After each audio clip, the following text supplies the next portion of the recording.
Marah, saya marah. Kalau dibilang marah, saya ini pamannya.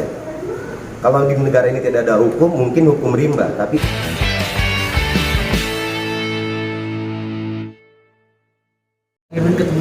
enggak, jadi sementara masih pada proses di perlindungan perempuan dan anak. Jadi ada dinas tersendiri yang khusus ini, tapi dalam proses ini kita juga meminta supaya ada dari LPSK turun tangan juga.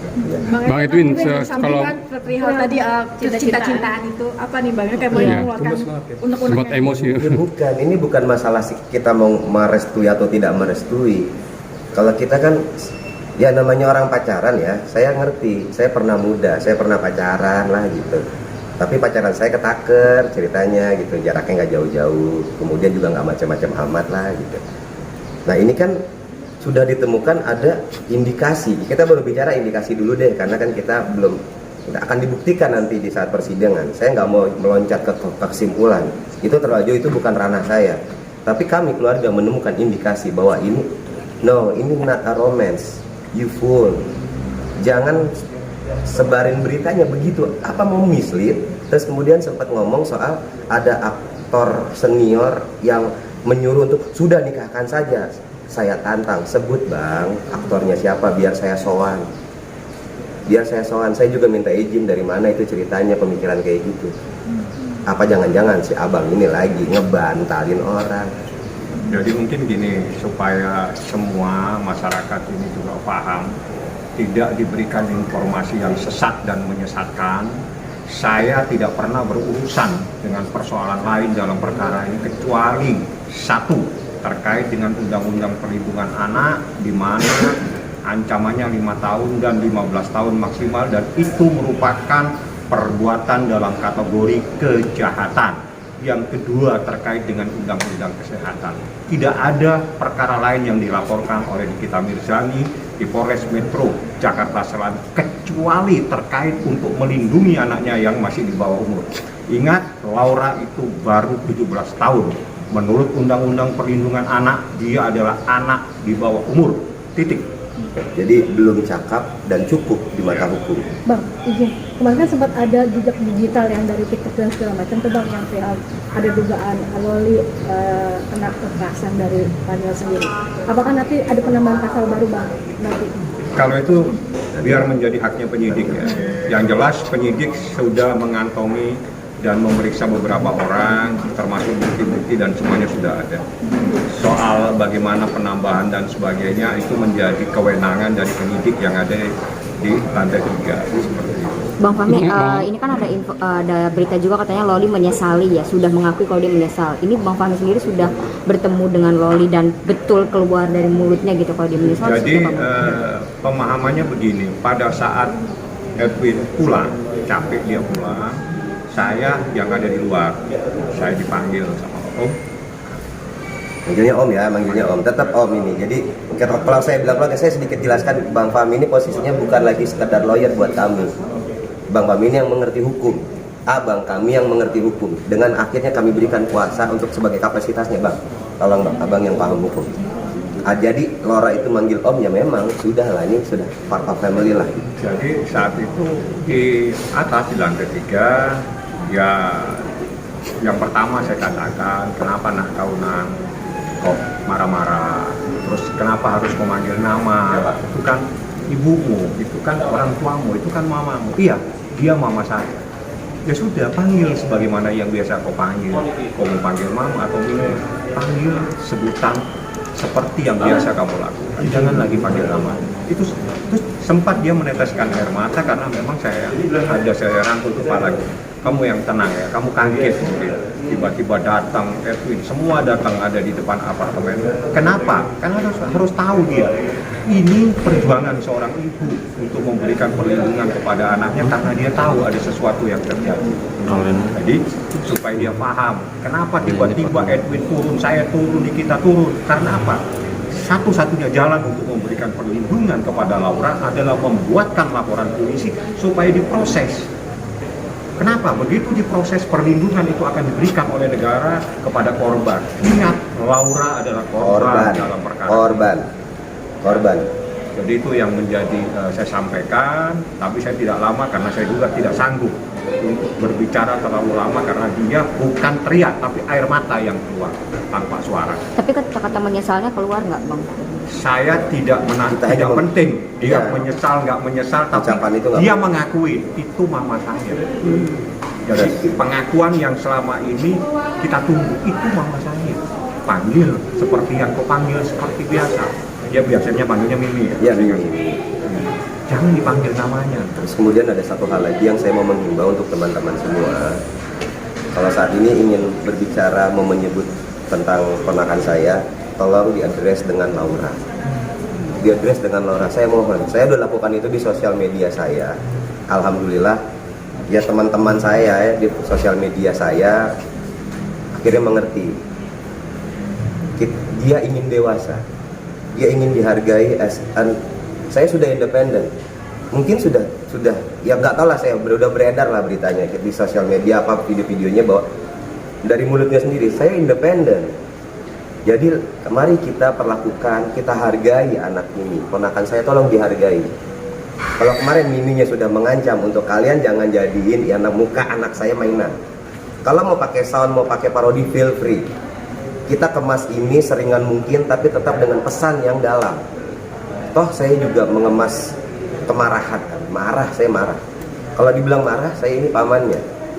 Kalau di negara ini tidak ada hukum, mungkin hukum rimba, tapi enggak mau saya hukum rimba. Masih ada hukum di atas ini. Jadi tolong hargai ponakan saya juga. Adik saya sudah mengimbau demikian. Himbauan dari saya, tolong sebut namanya dengan Laura.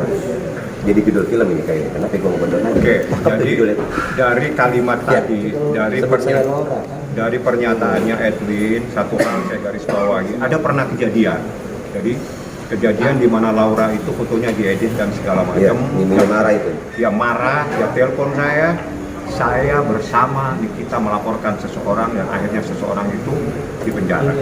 Iya sih itu dah ya, siang itu dah dulu tuh ya gitu dah. Jadi Saya aja bagaimana perlindungan Nikita terhadap Iya, anaknya? betul. Diedit saja mukanya pada saat itu, dia marahnya dan dilaporkan ke kantor polisi dan orang itu akhirnya Di dipenjara. penjara, kena dia. Dia juga diedit. Saya juga bukan diedit, jadi saya diberikan caption, Apa itu? dikondisikan bahwa ini lihat kakaknya aja orang gila, nggak sehat mental. Padahal saya lagi makan Nah, es tapi dawet. dia tidak kita bawa untuk membuat laporan, tapi cukup Nikita Ya, mewakili cukup. anaknya karena marah dia. Banget. Tapi ini dia pun diedit-edit dia nggak pusing.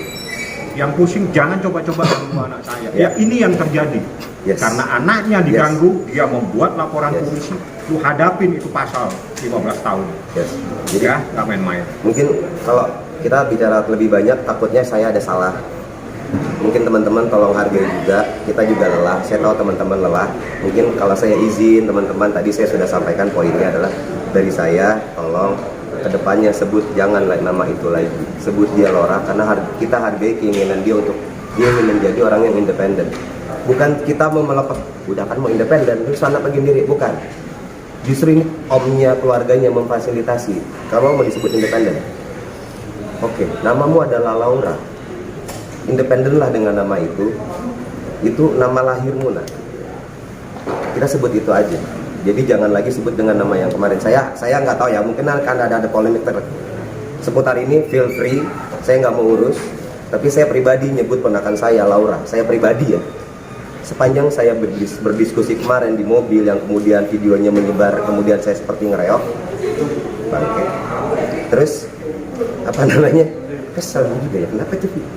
Udah dah gitu dah, intinya adalah manggilnya Laura. Saya ngobrolnya sama Laura, ini ya Laura.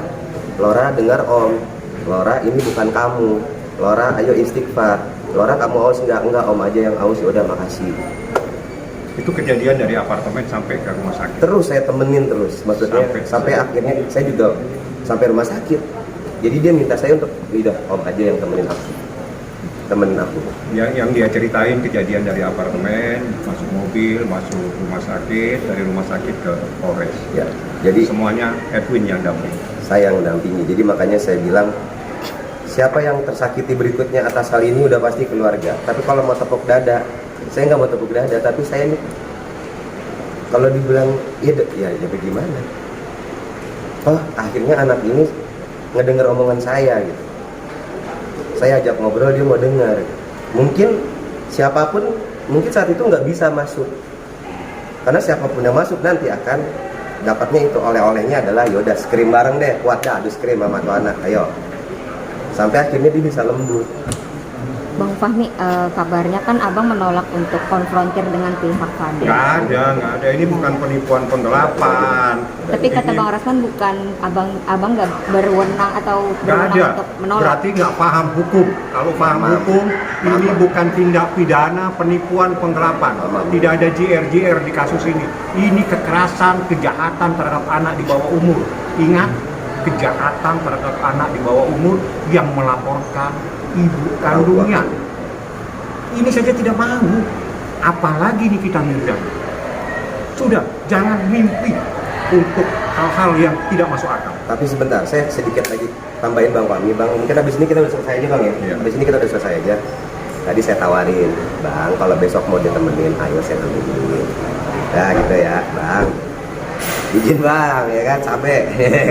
Assalamualaikum. Kalau emang mau ditemenin, ngomong Bang. Bukan saya yang nawarin ke abang ini, abang yang ke saya, Bang, temenin Bang, saya kagak enak-enak amat ini ke kantor polisi.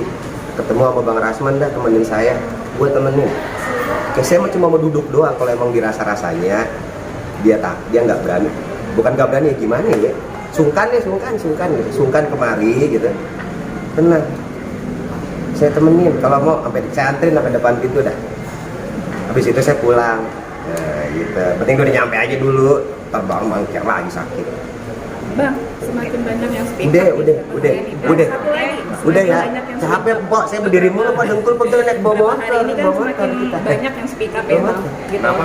Semakin banyak beberapa hari ini yang speak up kan, gitu Bang ya. Nggak hanya tentang Fadel doang, tapi kan ada tentang kuasa hukumnya juga gitu. Hah? Apakah menurut Abang nih, mereka sengaja untuk tidak datang dengan alasan tidak enak badan atau seperti apa Bang? Karena kan nggak ada bukti surat sakit Bang. Udah Pak, ini mah udah. Mbaknya telat, maaf Mbak nyempot dari tempat lain aja ntar ya. Mbaknya telat Mbak, saya udah capek Bang, saya pamit aja dah kalau gitu.